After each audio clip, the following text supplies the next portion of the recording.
Hi friends, నాకైతే ఒక customer వచ్చి హైనెక్ బ్లౌజ్ కుట్టండి అమ్మ అని చెప్పేసి ఇచ్చారు.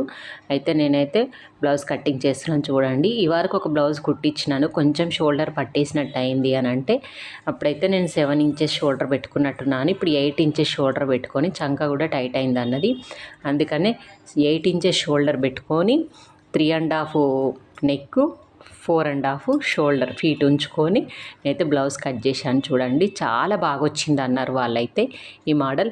అప్పుడు మనం ఆమ్ డౌన్ కూడా 8 ఇంచెస్ తీసుకోవాలండి, దాంతో తగ్గుతుందేమో మీరు అని టెన్షన్ పడాల్సింది లేదు.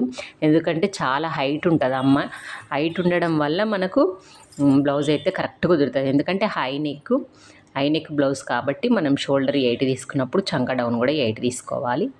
కటింగ్ అయితే చేసేసాను చూడండి. మోడల్ పెట్టేటప్పుడు పోట్లీ బటన్స్ అయితే పెట్టమన్నది. నేను ఆ కలర్ బార్డర్లో మ్యాచింగ్ ఉన్న కలర్ అయితే క్లాత్ తీసుకొని పోట్లీ బటన్స్ ఇలా రెడీ చేసి పెట్టేసుకున్నాను.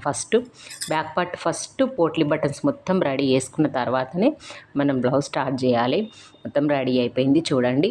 ఇప్పుడు నెక్స్ట్ వచ్చేసి బ్లౌజ్ బార్డర్ అయితే కట్ చేసినప్పుడు నేను పోట్లీ బటన్స్ అయితే డబుల్ పెట్టుకుంటూ నీట్గా రెడీ చేశాను చూడండి. మీకు నచ్చింది అనుకుంటున్నాను, వాళ్ళకు కూడా చాలా నచ్చింది అన్నారు. ఇలా రెడీ చేసి కుట్టిన తర్వాత నెక్స్ట్ వాళ్ళు అన్నారు ముందు నెక్ కూడా కొంచెం బోట్ మోడల్ పెట్టమ్మా అని అంటే మీదికి అలాగే పెట్టేశాను. ఎంత నీట్గా వచ్చింది. మీకు కూడా వీడియో నచ్చినట్టయితే నాకు లైక్ చేయండి, షేర్ చేయండి, కామెంట్ చేయండి. ఓకే, బాయ్ మరి.